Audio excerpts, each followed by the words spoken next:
Kamashi homoyeli efel. Ni hosu omoyeli hu efel na agba.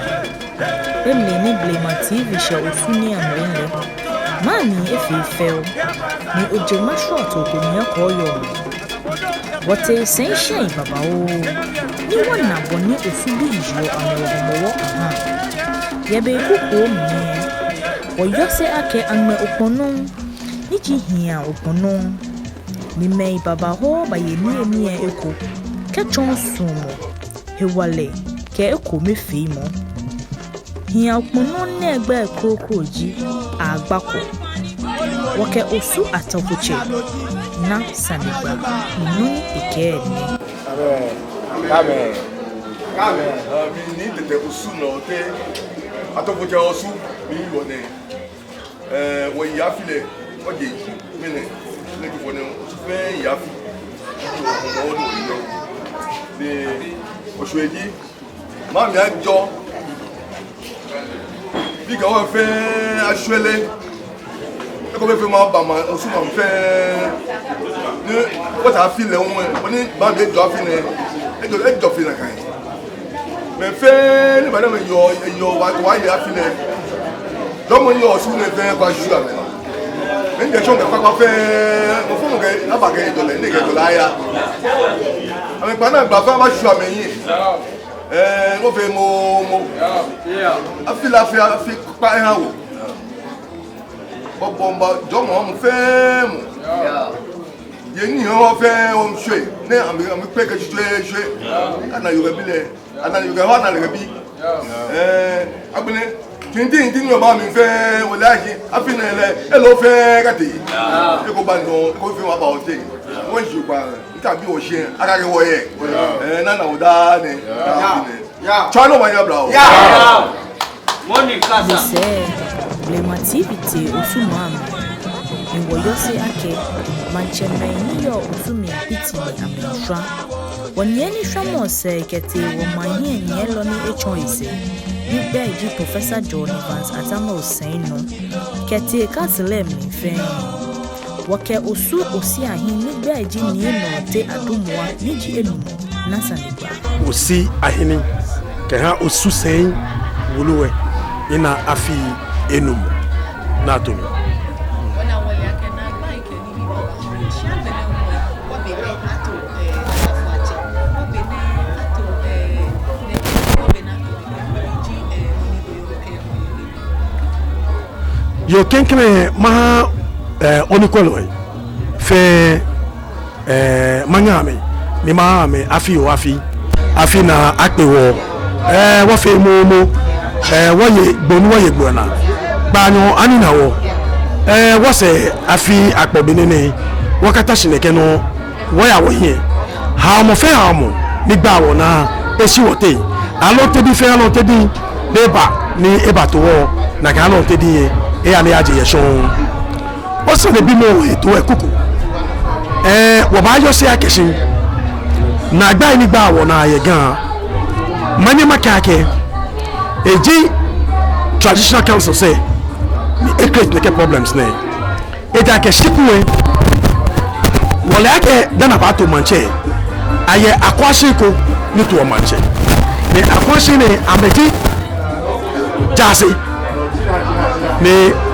jasi e ke to manche leji mo de san manche CD4 no me amateur chief executive for me le san de ke former ya dani anya gazette de ke manchene minero ta flache ke yo holo phobie e ke dile ya sia na wole gbe dana kala hospital na here a birth certificate and the judge council say I be no actually research committee military and duties jacket ke atomo jeko that number meto manche wo ni treasure council to manche along the house of chiefs to manche ni national house of chiefs to manche wo keje ka to manche am no actually research committee the duty of the research committee jacket e by investigate manche na kele ba ka to le na baba gazette ale e by investigate the background ami atolelo ya kusuna ya gbejano to na me sign a CD form na me kele ba ke ni ne an ba share me mami now come on che egbo e ma che ni yo na na to me ne egbo lo aba ko egboko akpale lo akpale kusu na an ba ko eke yedo atu kusu ha le ne ya lo aba ba ko se ya osune o se wota afe enefe eko mboko bete eteshi eje jaseche ne science bi form osu e bele na kai osu jaseche je le to manje osi ayini ne fita jase he laji mo ne to manje leke manje ta se no dani manje eyomu no eye na gbe ke na gba akemene shebele akena ke manje ye gazette no de ye gazette government recognize le no ewa bi to the government be che na gesi kutuboka bla na ke to ke gbe ile site fi oten e ba ke mi onye moto no nya kwa bo nya ba fe e ti na gba ke ha o de na ji wo ha o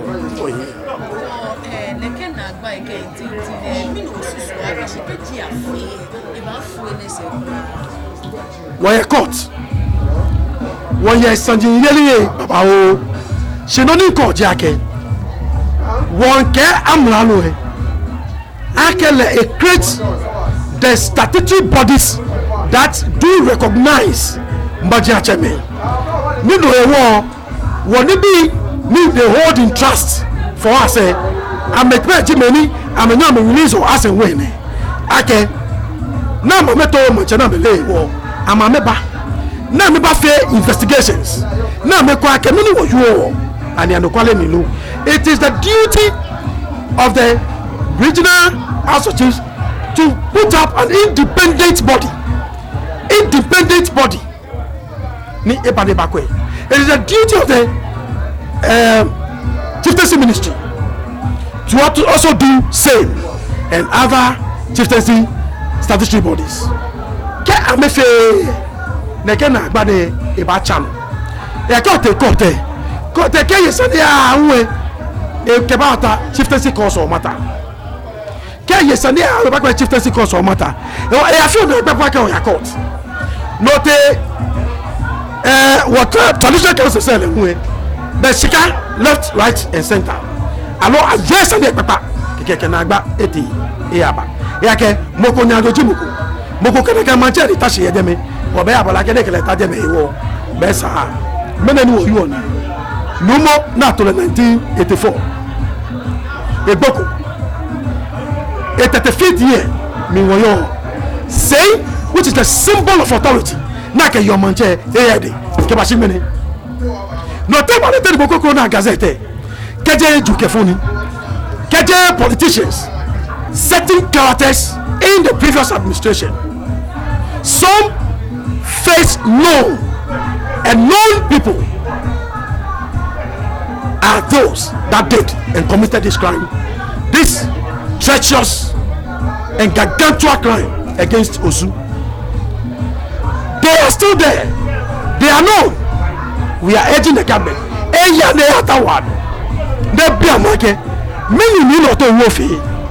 No one me pale. Ame gbele. Ame shwele. Si ambape na jebe. Ni mene ameka ame omuko manche. Mena ko say na ke yo manche e na ko da. Ingba yo de kesani. Wo president na to le. No vote wale. Ani alechi. Ne ke kakita. Wo say no di wachi. No di authority na fi obo manche. E ya ni no to wo de. No obo ni nye.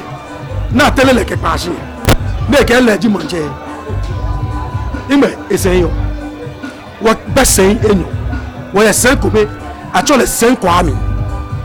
The black stool say Kwame. The say Kwame. Eya ni note obuo the third lede yo. No ayabi Monica ye manchake me say ekeyo. Abia malu ake mini say amena na beke hale gazette. It is the duty of the research committee once again. Akekaba abu gazette aba ko sin na kwa ko yesen lo se na ke yo manche no talo. She je no afi won pa fai afi the right thing. egba ona sisi jake ani obi etumo shawe ani obi etumo wi shele lo no ba bia ke me no yo no ni yo ne no cho be mami amenya me at school I want to be like a gas. I want to be like a pay bribe. I want to be like a frustrate to know where are we heading to, unless the government take interest, unless the chieftaincy ministry and the so-called minister take interest to come in and see to this problem that they themselves have created for us. We need one peace. We need development. We need progress in Osu, and this can be achieved only if the statutory bodies that has the power and authority to effect the change and proper investigations into this matter, then we can see justice and we can move forward from there. Afine Osu omoyeli efel imambia huyi kemishe ke ekomefe.